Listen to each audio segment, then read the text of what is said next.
Hoy nos vamos a meter de lleno en una de las épocas más complejas y convulsas de la historia de España, el siglo XVII, un periodo que explica cómo un imperio global se convierte en una potencia en pleno declive. Y para entenderlo, hay una pregunta clave que nos tenemos que hacer. ¿Qué ocurre cuando los cimientos de un imperio mundial empiezan a agrietarse? Pues la respuesta para la España de esa época fue, literalmente, una caída en picado.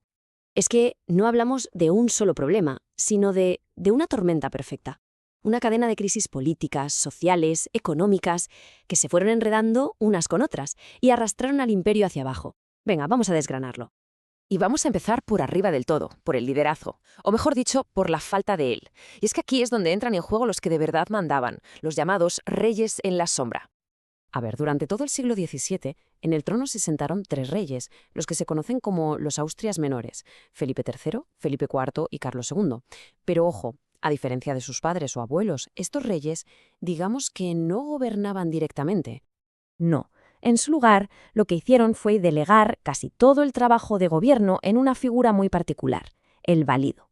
¿Y qué era un valido?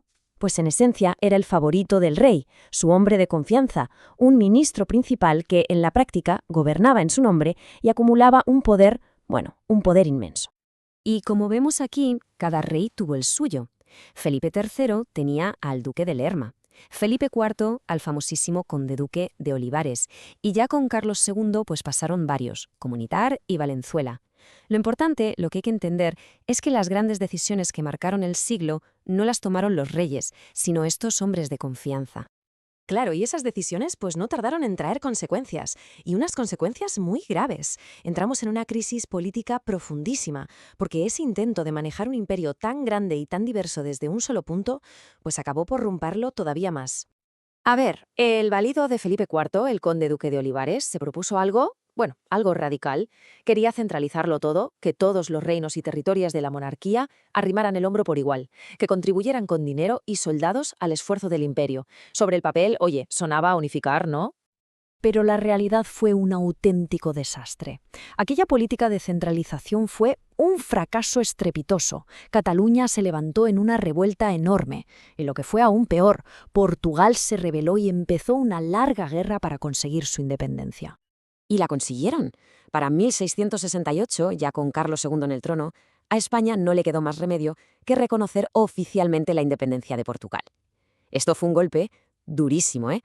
La pérdida territorial más grande y un mazazo tremendo para la idea de la hegemonía española en el mundo. Pero es que los problemas no se quedaban en la política o en los mapas. Mientras el imperio se hacía más pequeño por fuera, por dentro estaba pasando algo todavía más grave. La gente, literalmente, estaba desapareciendo. Fijaos, los números son brutales. A principios del siglo XVII se calcula que en España vivían unos 8 millones de personas. A finales de siglo apenas llegaban a los 6. O sea, estamos hablando de una pérdida de 2 millones de habitantes. 2 millones. La pregunta es obvia.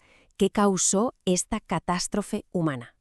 Pues no fue una sola cosa. Fue una combinación letal. Por un lado, las guerras constantes que se llevaban por delante a miles de jóvenes. Luego las malas cosechas, una detrás de otra, que traían hambrunas. A eso súmale las terribles epidemias de peste bubónica. Y por si fuera poco, la inmigración a América, que no paraba, y una decisión política que fue un desastre, la expulsión de los moriscos. Es que solo esta medida, la expulsión, que se decretó en 1609 con Felipe III, significó echar de su casa a unas 300.000 personas. 300.000. Y no solo fue una pérdida de población, es que se perdió un conocimiento agrícola valiosísimo. Las consecuencias, como veremos, fueron nefastas. Y luego estaba la peste. La peste era el terror. Una sola de estas grandes epidemias, como la que estalló en 1647, podía barrer el país entero.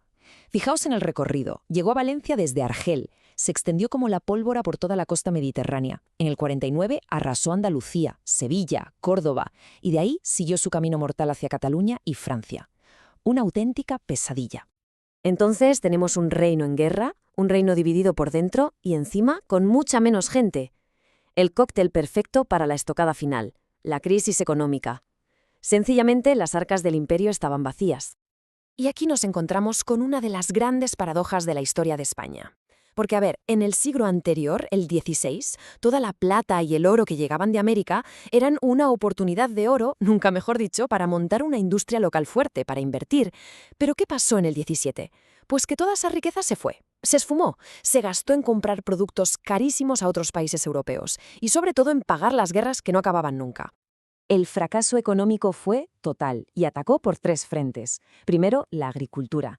La expulsión de los moriscos, como decíamos, dejó abandonadas muchas de las tierras más fértiles. Segundo, la industria. Los talleres locales, los gremios, entraron en una crisis brutal. No podían competir con los productos que venían de fuera. Y tercero, el comercio. La famosa ruta con América empezó a decaer por los ataques de piratas y sobre todo por un contrabando masivo que el Estado no podía controlar. Así que, como se puede ver, todo está conectado.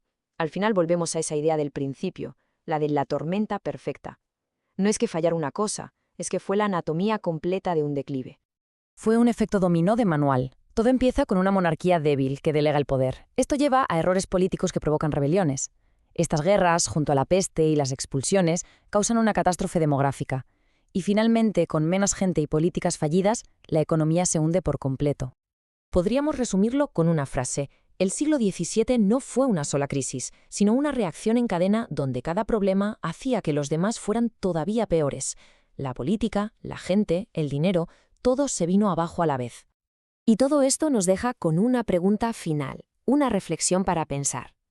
¿Cómo se levanta una nación cuando todos sus pilares, el político, el social y el económico, se derrumban al mismo tiempo? Esa fue la pregunta gigantesca que el siglo XVII le dejó como herencia a la España del futuro.